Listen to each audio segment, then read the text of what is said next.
Hello and welcome to the Cosmic Output. I'm Alex and this is our story focus feature where we're going to be looking at Star Trek Discovery. It's the new show from Netflix, from the original people who made Star Trek, and that's CBS. It's a bit of a gamble for CBS putting it out on Netflix because they're trying to encourage people to sign up for their all-access service. So if you're in the United States, the only way you can see that is actually through the CBS All-Access service.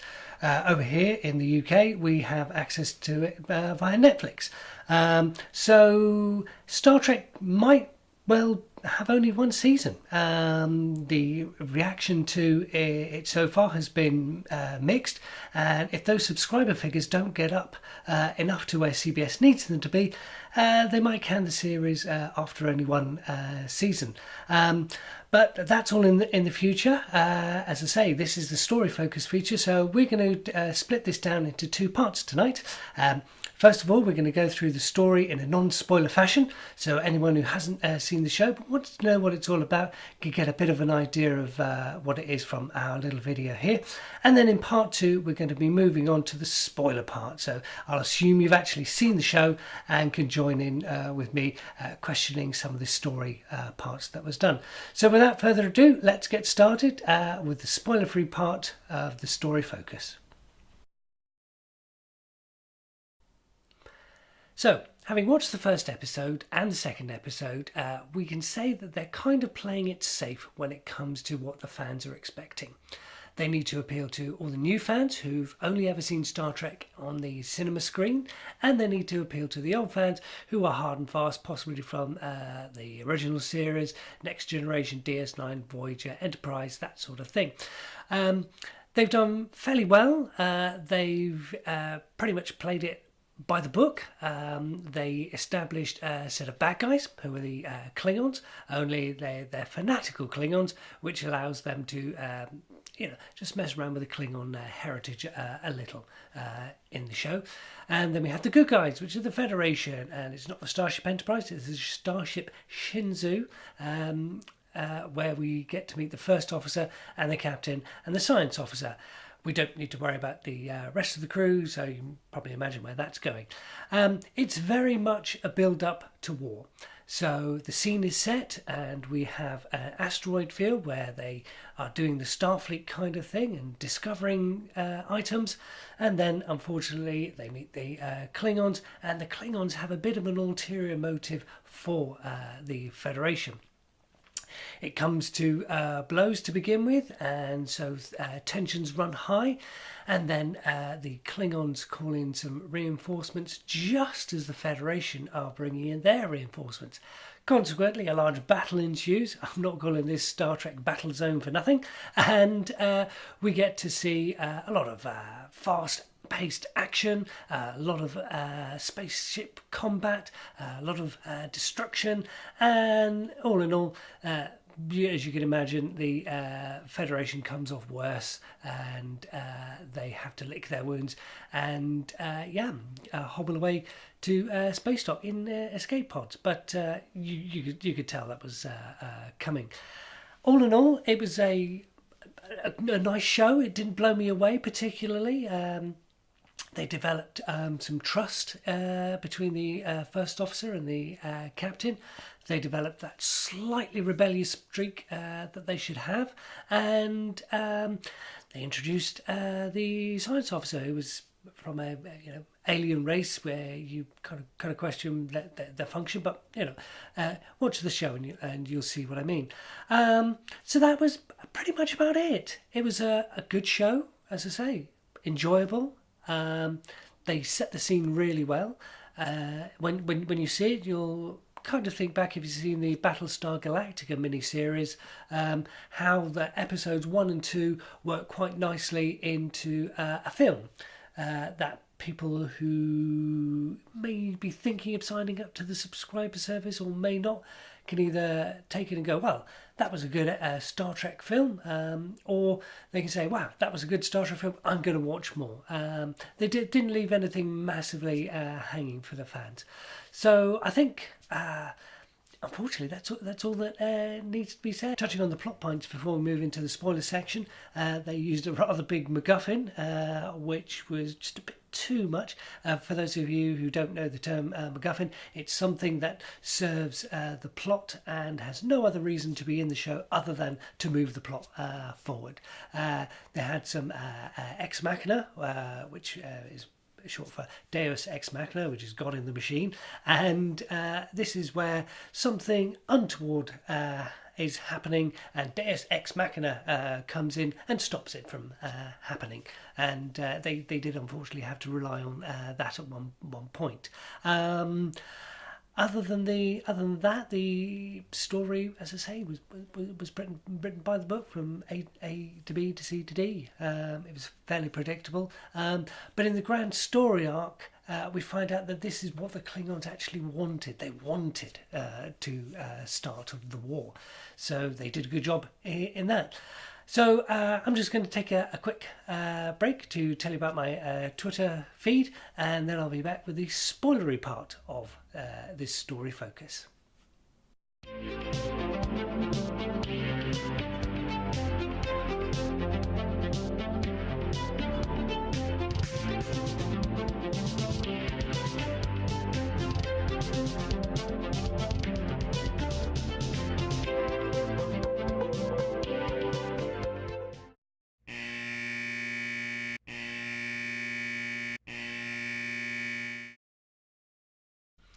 I hope you do subscribe to the Twitter feed, because that's where the Cosmic Outpost is going to be telling you all about the projects that we've got coming up.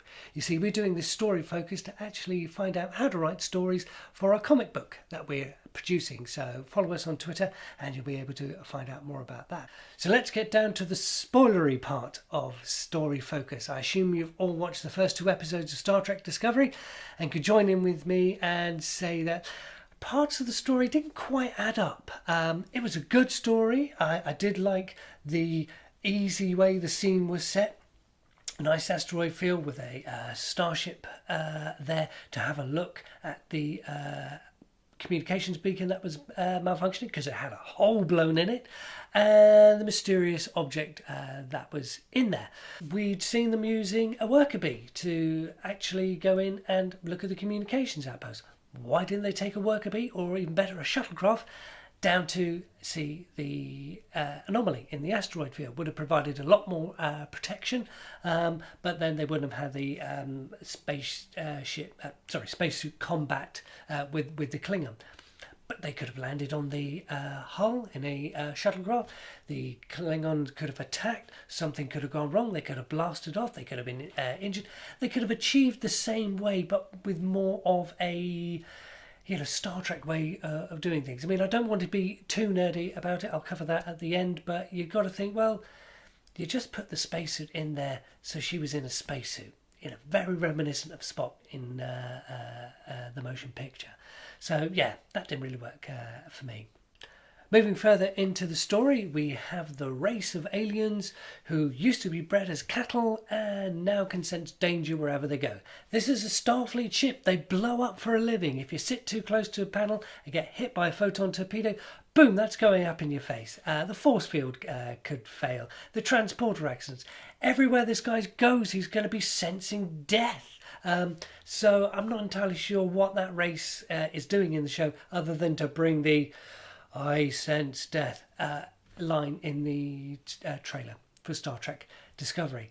The MacGuffin I mentioned in the first part was the Spock Kartra, a Sarek Kartra, where you put a bit of Kartra in someone's mind and then you can talk to them over hundreds of light years. She could have got information on the Vulcan hello from a database that Sarek could have had to, rather than introduce that big long story. Didn't really work for me. I'm sure Star Trek fans are going to be going, but what? You can't use a catcher like that? To quote Han Solo, that's not how the Force works. And I'm pretty sure that's not how Kartras work in Star Trek. But they are the writers, and this is the thing we've got to remember. We're fans. They're the writers. They do stuff that we're going to like, and they do stuff that we don't like. For me, not having that cutter, I think, would have made me feel a little bit more, yeah, happier that she was able to figure things out from the journal. The ex machina kind of things were, why didn't the Klingons throw the Shinzu into the asteroid field? There are plenty of spare torpedoes. It was dead in the water. Klingons, boom, it was gone. You could say, oh, well, they were detecting the Europa coming in. Well, okay, you can have that one, but, just not opening fire on a Federation ship when the whole idea of their Klingons is to blow the crap out of them. But obviously it moves the story plot along, so we have to call it Deus Ex Machina because it just moves the story plot along. We had inbuilt from the beginning of the story a little flaw in the enemy's ship. Traditionally, in the Star Trek universe, Klingons don't bury their dead. Once they go rog, it's an empty shell. You don't need the Klingon anymore. But we had a scene where the guy was burying his dead. Again, we can chalk it up. Well, he's a Klingon fanatic. He wants to bury all his dead. But if Starfleet lost 6,000 people in that battle, how many thousand did the Klingons lose? Was it going to planning to make coffins for all of those people? So, the ritualistic way he was putting stuff on the hull, and then the way where, we're going to tractor beam all of the dead in, allowing the Federation to chuck a photon torpedo in and blow the crap out of the ship. Okay. Yeah, they're fanatical. It could work. They needed a plot device, but it just kind of reminded me of Star Trek Insurrection. If you remember, they had that shield rotation thing where once you rotate your shield frequencies, you're completely open to enemy fire, and boom, that's how they took down the enemy in Star Trek Insurrection. Kind of smacked of that a bit here. You really could have had the captain doing that suicide thing. The Klingons would have actually respected a suicide attack to take out the vessel. But I've had a look at the IMDb page, and the captain of the Shinzu is in it for 15 episodes. So I'm guessing she got killed on the ship, and they should have taken her on back onto the Shinzu, but the Klingons are holding her prisoner. So that's probably why they had to build in that tractor beam photon torpedo job, because she couldn't do a suicide run, and obviously they couldn't do the suicide run with Michael. So yeah, a little bit creaking around the edges. I remember the last episode of Enterprise where Trip Tucker blew himself up to take care of some pilots. That really actually got me starting to write films and short films, because I thought, no, this is Star Trek. He wouldn't do that. And although Star Trek Discovery hasn't quite built up that rapport with the fans yet, you do, as a Star Trek writer, have to lend some credence to the fans. Know that they're going to disagree with you. I mean, where did the guy get the cloaking device? I mean, if they're building that in with a plot device where he's in league with the Romulans, like they were in league with the Romulans in Star Trek The Next Generation and in the original series where they picked up the D7 battlecruisers in terms of cloaking devices, fine. Is the guy that eventually rose to power a Romulan spy? Could be. Yes, could be a little tighter. As I say, they were playing it safe. Fair dues to them. It's a good show. I'm going to carry on watching it. I'm not sure if I'll do a video every week for it, just because there wasn't much of a story this week. We didn't get introduced to many of the characters. We didn't get to know the ship very well because the ship was going to get blown to pieces and we're not going to see most of the crew again. So if the story's interesting, I'll do one a week, but if not, I'll probably cover 1 or 2 episodes just so we keep track of it. Because I'm going to be writing the comic book. The story is telling me how to write better and not speak better, by the sound of things. So yes, rambling a bit now. Thanks very much for watching the Cosmic Outpost. I hope you enjoyed Star Trek Discovery. If you didn't give it a chance, I remember Deep Space Nine. dull as dishwater for the first few episodes. I went off and watched Babylon 5, but I came back to Deep Space Nine and it really picked up when they started introducing the Dominion. And I think this is what Star Trek Discovery is going to be doing. They're going to be having that long story arc. In amongst that, you're going to have episodes which tie in to the war. Either that, or they're going to do a really nice, intriguing mini-series sort of thing where everything is to do with the war, and the Captain Lorca has got the discovery to turn the tide of the war. So all in all, it's going to build up into something really interesting, and I hope you'll join me on the Cosmic Outpost. Remember that Twitter, and if you like this, feel free to subscribe. And yeah, I'll catch you next time on the Cosmic Outpost for more Star Trek Discovery, Star Trek Battlezone.